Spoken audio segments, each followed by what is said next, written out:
I don't think we're thinking about the fact that we're the first as much as we are all at the same place of trying to figure out what reopening looks like. How do we support students? How do we support community? And so it's not about who's first, who's second. It's about continuously sharing information with one another. Department of Health has worked very closely with the Department of Education and coming up with protocols and guidelines.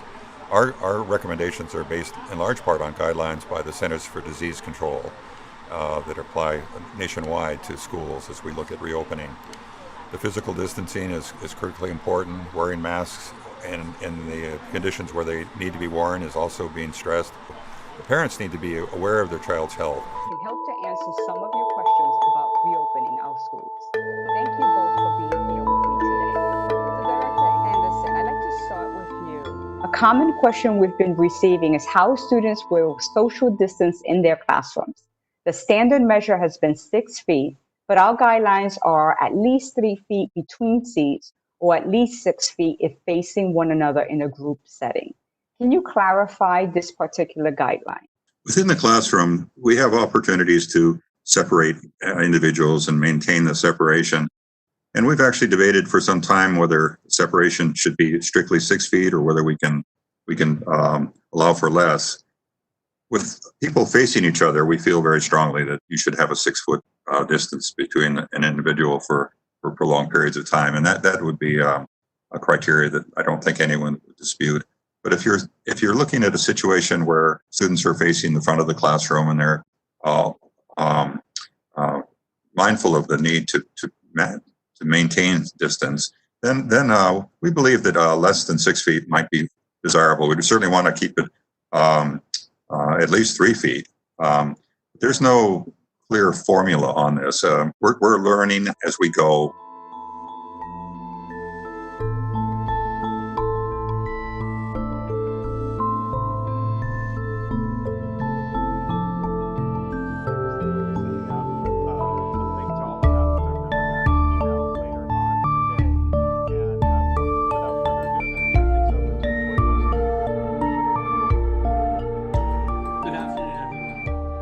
Corey Rosenlee, President of the Hawaii State Teachers Association.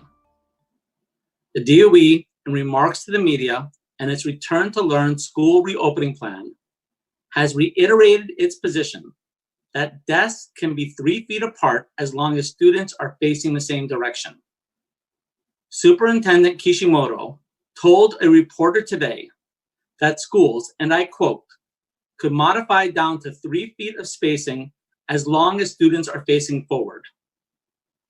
Placing students' desks only 3 feet apart is ludicrous and dangerous and puts our keiki, their families, and our teachers at risk.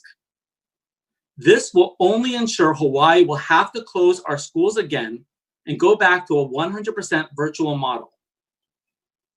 The U.S. Centers for Disease Control and Prevention, the CDC, recommends that schools space seating desks at least 6 feet apart when feasible to reduce risk.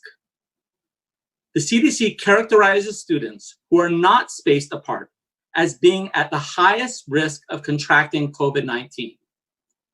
That is why the midterm bargaining HSTA just completed with the state on Saturday contains the following language, and I quote, "Schools and work sites shall work to minimize the risk of COVID-19," and I quote by saying this, "maintaining 6 feet or 2 arms length, whichever is longer, of separation between and among students and staff members in meeting spaces and exterior school grounds whenever possible." Returning to a 3-foot policy after coming to an agreement with HSTA on a 6-foot standard is disingenuous and violates the resolution passed by the Board of Education that claims that the health and safety of students and staff is the priority, and thoughtful consideration of the board's guiding principles of giving hope, acting with kindness, and working togetherness are the fundamental drivers to reopen schools. This is not making the health and safety of our students and staff the priority. And by mandating these policies in opposition to HSTA's agreement is working without hope, without kindness, and definitely working without togetherness.